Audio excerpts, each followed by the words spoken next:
Hi friends, welcome to my channel Raviteja talks. నేను last వీడియోలో DC మరియు సిఎస్కే మీద వీడియోలు చేశాను. ఐపీఎల్ వేళల్లో వాళ్ళు ఎలా వాళ్ళ ప్లేయర్స్ని కొనుక్కున్నారు, ఎవరిని ఏ ప్లేయర్ని ఎంత పెట్టి కొనుక్కున్నారు లాస్ట్ 2 వీడియోలో చూసాం. ఎవరైతే చూడలేదో వాళ్ళ కోసం డిస్క్రిప్షన్లో లింక్ ఇస్తాను, వెళ్ళి చూడండి. ఈరోజు మనం ఆర్సీబీ గురించి మాట్లాడుకుందాం.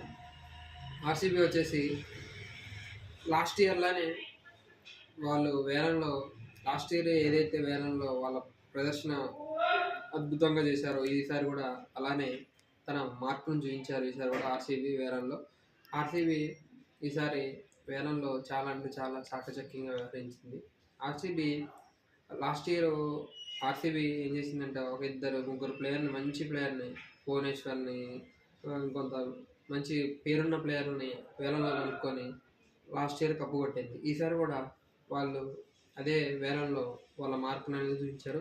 పోయినసారి 20 కోట్ల పైన పోయిన వెంకటేష్ అయ్యర్ని 7 కోట్లతో సొంతం చేసుకుంది. అలానే డొమెస్టిక్లో మంచిగా పర్ఫార్మెన్స్ చేసిన ప్లేయర్స్ కూడా వాళ్ళు వేలంలో చాలా తక్కువ ప్రైజ్కే కొనుక్కున్నారు. సో మనం స్క్వాడ్ని చూసినట్టయితే బ్యాటర్స్ వచ్చేసి రజత్ పతిదార్, అలానే Virat Kohli and Padikkal. Next keepers విషయానికి వచ్చేసరికి Phil Salt, Jitesh Sharma and Jordan Fox అనే కొత్త ప్లేయర్ని కీపర్ కింద కొనుక్కున్నారు వేలంలో. ఇక ఆల్రౌండ్ విషయానికి వస్తే అలానే కృణాల్ పాండ్యా ఉన్నాడు, అలానే Swapnil Singh, team David, shepherd, Jacob Bethell, Venkatesh Iyer, Satvik Deswal, Manish Yadav, Vicky Oswal, Vihaan Malhotra, Kaushik Chauhan.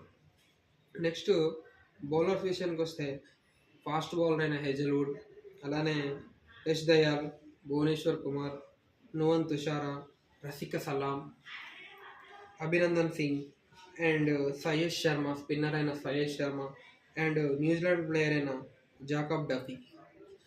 ఈ స్క్వాడ్ చూసినట్టయితే నాకు చాలా అంటే చాలా బాగా అనిపిస్తుంది అన్ని విభాగాల్లో. సో ఫ్రెండ్స్, ఈ ఆర్సీబీ స్క్వాడ్ని చూసినట్టయితే మనం చాలా అంటే చాలా స్ట్రాంగ్గా ఉంది. లాస్ట్ ఇయర్ లెక్కనే ఈసారి కూడా కప్పు కొట్టే అవకాశాలు చాలా అంటే చాలా ఎక్కువ ఉంది. స్క్వాడ్లో వచ్చేసి మంచి బ్యాటర్స్ ఉన్నారు, కీపర్స్ ఉన్నారు, అలానే ఆల్రౌండర్స్ ఉన్నారు, అలానే మంచి బౌలర్స్ ఉన్నారు, అలానే స్పిన్ కూడా చాలా అంటే చాలా అద్భుతంగా బలంగా ఉంది. లాస్ట్ ఇయర్ కృణాల్ పాండ్యా తన స్పిన్ తోటి చాలా అంటే చాలా అద్భుతంగా వేసి వాళ్ళ ఆర్సీబీ జట్టుకి 18 సంవత్సరాల తర్వాత కప్పు తీసుకురావడం జరిగింది. ఈ సంవత్సరం కూడా వాళ్ళు అంతే స్ట్రాంగ్గా, చాలా అంటే స్ట్రాంగ్గా కనపడుతున్నారు. వేరే జట్లకి గట్టి పోటీ ఇచ్చే విధంగా వాళ్ళ స్క్వాడ్ ఉంది. సో మనం ఇక ఎక్కువ మనం మాట్లాడుకోవాల్సిందంటే విరాట్ కోహ్లీ గురించి. ఇక ఆర్సీబీ తరఫున విరాట్ కోహ్లీ ఎప్పుడు చిల్లరగా ఆడతాడు, ఈ నెక్స్ట్ ఇయర్ కూడా ఏ విధంగా ఆడతాడు అనేది మనం చాలా ఉత్కంఠంగా ఎదురు చూడబోయే క్షణం. ఎందుకంటే ఇప్పుడు విరాట్ కోహ్లీ 1 ఫార్మాటే ఆడుతున్నాడు, అది కూడా ఓడిఐ ఫార్మాట్. ఓడిఎస్ కూడా మాకు ఎక్కువ లేవు. సో జనవరిలో 3 ఓడిఎస్ ఉన్నాయి, తర్వాత కూడా ఓడిఎస్ అయితే ఏం లేవు. నెక్స్ట్ వచ్చేసి వరల్డ్ కప్ ఉంది, వరల్డ్ కప్ తర్వాత ఐపీఎల్ స్టార్ట్ అవుతుంది. సో అప్పటి వరకు మనం వెయిట్ చూడాలి. సో నాకైతే స్క్వాడ్ ఓవరాల్గా చాలా అంటే చాలా స్ట్రాంగ్ అండ్ మంచిగా అనిపించింది. సో మనం ఈసారి కూడా ఆర్సీబీ కప్పు కొట్టాలని కోరుకుంటున్నాను. Thanks for watching. Love you all.